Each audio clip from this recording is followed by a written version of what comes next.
Hi everyone, welcome back to my channel. I'm Tiffany Benson, one part of Team Benson, and today it's time to harvest some veggies. I think I'm just going to start calling this Harvest Monday until it's hot and then I don't have a harvest and it'll be something else.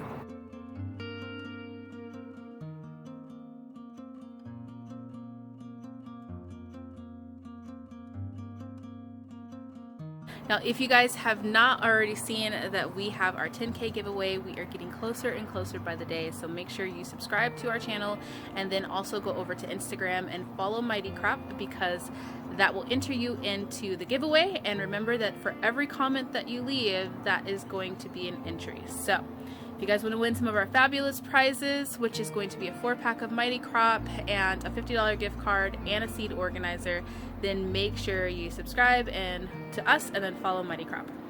Now I am going to start picking some tomatoes. I'm excited because my big tomatoes are coming in, so that means caprese salad. My cherry tomatoes, we have picked what feels like pounds of them, so we're getting a little tired of those, which is nice because that plant is starting to die back and I'm pretty ready for okra. So look at all of these caprese salads, guys. This is just future caprese salad all over the place. So I'm gonna go in and I'm going to grab these, even the ones that are starting to blush just a little bit, like this one. I thought that it would turn red hopefully by this morning, but I don't think it's there yet. But I want to go ahead and grab those because I know that we're going to be busy this week and I don't want the birds to get them, since everybody's been jinxing me about covering things up because of the birds. Oh my goodness, guys. So I knew that there was a lot, but I didn't realize that there were this many. That is nice. I'm pretty excited about that because the plan is to, yes, have caprese salads, especially with this big one, but then I am also going to can these for my tomato sauce and my pizza sauce because I like to have canned tomatoes. And I've been using the cherries, so I do have some cool flavors for that, but I did want to have a couple of that are just the beefsteak tomatoes.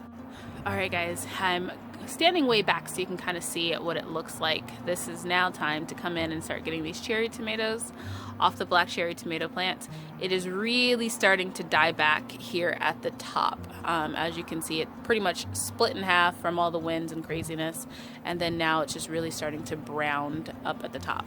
But it's trying to just keep those last cherry tomatoes and make them black cherry tomatoes. So I'm gonna go ahead and keep it alive as long as it can so I can get as many tomatoes as I can.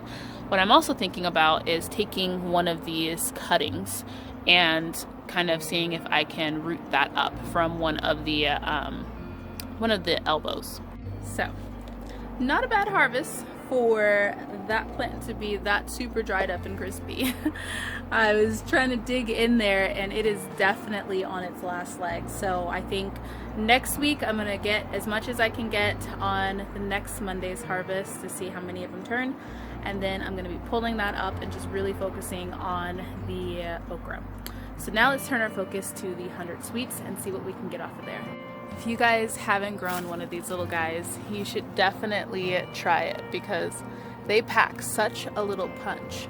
And I mean, it really isn't like that much tomato. I mean, they're only this big, but to add a really strong tomato flavor, oh, just dropped one. To add a really strong tomato flavor to your dishes, this is where it's at. So it's kind of become like a seasoning tomato plant for me. Alright guys, so that's what we got. We got a lot of big ones this time, so make sure you comment down below how many pounds you think we got, and I will be weighing it at the end of the video again. Now, next thing I have is an eggplant that I'm excited because I made an eggplant rose wine spaghetti last week and it was amazing. So I'm excited to have another eggplant so that way I can make another one this week. If you guys want to see how I make it, comment down below and maybe I will put that for like our Wednesday video. Now I've been getting eggplant one by one, but that's okay because I only really need one or two to make a meal for our family because I always put it in something. This one has a bunch of eggplant on it too. Now I'm back on the shishito pepper hunt, so I'm going to come in and go through all 3 of my shishito pepper plants and see how many shishito peppers I can find. Oop, I just spotted another red one back there. So I almost forgot, while over here we have some random little green beans that, even though they're small and they're not really ready, this plant is getting beat up by the sun. So I'm gonna go ahead and I'm going to grab them off of here.